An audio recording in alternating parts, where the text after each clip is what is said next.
Hello out there, and today's video is going to be a really fun one and a special one because in front of you today is a CRKT Jettison that I just finished modifying. And this knife is not going to stay with me, it's actually going to a friend and a viewer named Jacob, and he sent me a Jettison that he modified.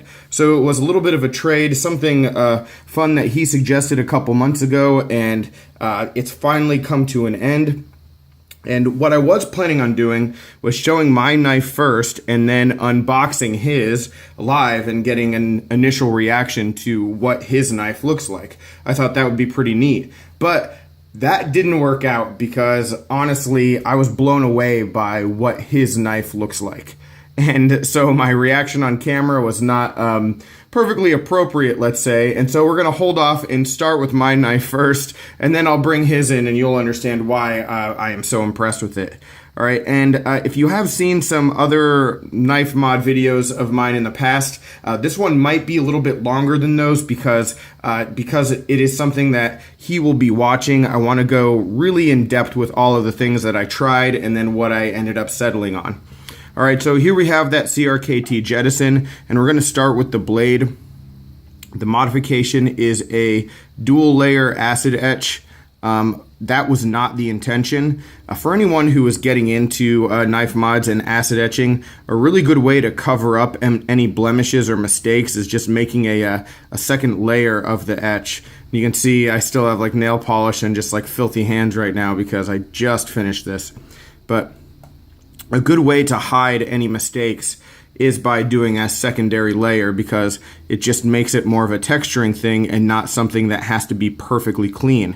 As you can see with the stonewash here, you can sort of barely tell that there's like a tree branch kind of pattern here. What I wanted to do, as I try to get this focused again, what I really wanted to do with this knife was do that branch pattern and then have a mirror polish on the blade around it.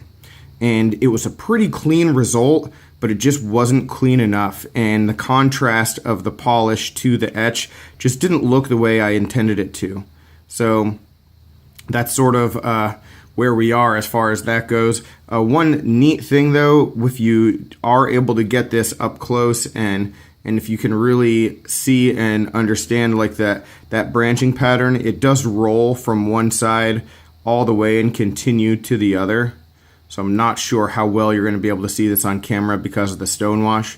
But the neat thing about that overall is that when you look at the knife from a distance, you just see like an acid stonewash blade, and then the closer you get to it and the more you inspect it, you do get more and more detail. So that is a neat little touch, and I like that aspect of it, but certainly I was trying to go for something a little more ambitious. And again, had to revert to something more simple. And that just sort of is the case with a lot of mods, at least that I do. You know, I start with these pretty grand expectations and objectives, and then as things develop and I hit some snags, you know, I have to revert to what I'm more comfortable with and what I know. And that sort of continued to happen along this entire knife. So as we move back, you can see the polished hardware, no surprise there. But on this side, it was all about transitions. What I really wanted to do with this knife was a whole bunch of different transitions. And so what we have is a heat ano that starts blue in the middle and then goes to purple and bronze as you go out. And then when you get all the way to the edges, it is like the silver, a polished silver that is just the base titanium. So that worked out really well. I like the look of it, especially on the show side. And then on the other side, what you can see here as we get closer again is a transition from the stonewash that the original knife had, transition over to from the bronze there to like a purplish blue, just regular satin, and then a purplish blue all the way back with stonewash.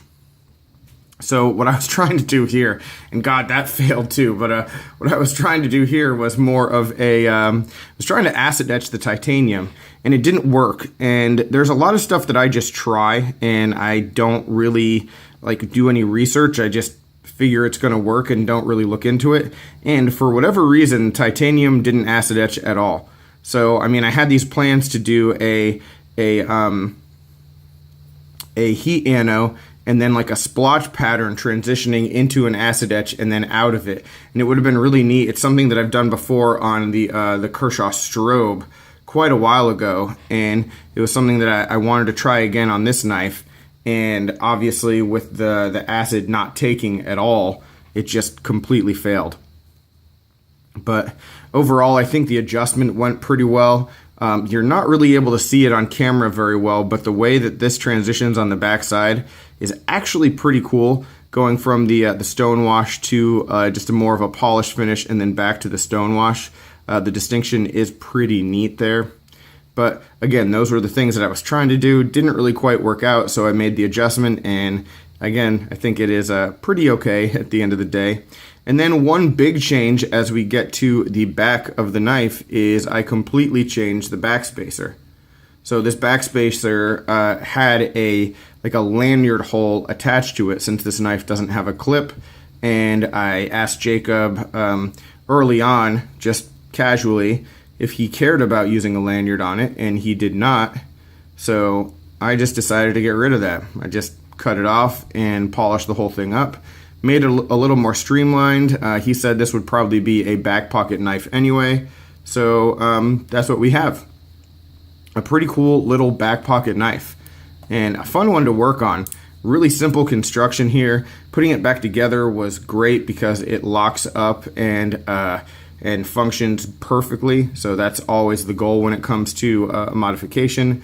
Regardless of how it looks, you want to have a functional knife, and we do. So overall, I'm pretty happy with what I have here, and I think and hope that he'll be happy with what he's receiving. But now, now let's get into what he sent me. Because sometimes, and actually I'll just hold on to this one out here for a second. Sometimes just in life and in knives, you don't understand the scope of things and the potential of things until you experience them for the first time. Let me explain. So when I first started collecting knives, I was a Gerber guy. I thought that Gerbers were just fine. I was getting into, watching YouTube reviews, and people were talking about how great this knife is and how much Gerber sucks and whatever. And I was like, no, for what I need a knife for, Gerber is just fine. And until I held my first Spyderco, I didn't really understand how much better a knife could be. I had no grasp of it, and it just opened up an entire world for me. And with knife modifications, it's sort of been the same way, where I'll think that something is the ceiling of how high I can actually go, and then I'll see something else or I'll hear about something else, and it'll completely open up a new mindset that changes the way that I look at things. And that's what this knife has done for me. So let's take a look at his. So here's the Jettison that Jacob did for me. All right, and we're gonna start with the blade. He did a really nice acid etch, another 2-layer etch. I'm not sure if you're gonna be able to see all the detail because there is just a lot of it, but it seems like it's almost like a little wave, like a spiky pattern here, and then some circular blotches up at the top. And then he took a file and filed all of the edges from the grind to the swedge and the flat, and made it look pretty neat. And there's that double layer, which is really attractive. And then over here you can see the same thing. An anchor up here at the top, it looks like, is his little maker's mark. Pretty cool there. So the blade is good, but then take a look at that, guys. That's really impressive. And what that is just a very simple texturing. It seems that he said he used a rubber bit with a Dremel tool. And I've tried to emulate this with different kinds of bits, but I never tried to do it the way that he did. And again, this is one of those things that it's absolutely gorgeous, and it really, really opens up a lot of potential for me to be trying other things in the future. And it's something I would never have thought of on my own, and it's not something I seek out usually, but when someone shows me something, it's like, wow, I could probably figure out how to do this. And look at how nice that blue and purple is. I mean, it's just gorgeous. Absolutely gorgeous. Just the quality of craftsmanship on this piece. I mean, that purple and blue, let's just look at it some more. Man, it's just so nice. And all of the texturing, It's comfortable, none of it's sharp, and it just really blends in. And you can see as the light hits all of those little pock marks, it like gives a different color. I mean, just an excellent effect, and really creative and smart way to go with this knife by him. So just really impressed with that. And then here on the other side, I'm not sure what exactly he did as far as the coloring goes, because there is like a little bit of bronze here and a few other colors scattered throughout that are popping out. But he tried to do some kind of orange peel, and that looks great too. I mean, he said in a note that he wrote to me that it wasn't quite perfect, but man, it looks good to me. Now, he said he used a wire wheel. I'm not sure what that means. I don't know that process, but it just looks really good. The whole knife looks good. His functions really nicely as well. So just really impressed with his work and the stuff that he has done.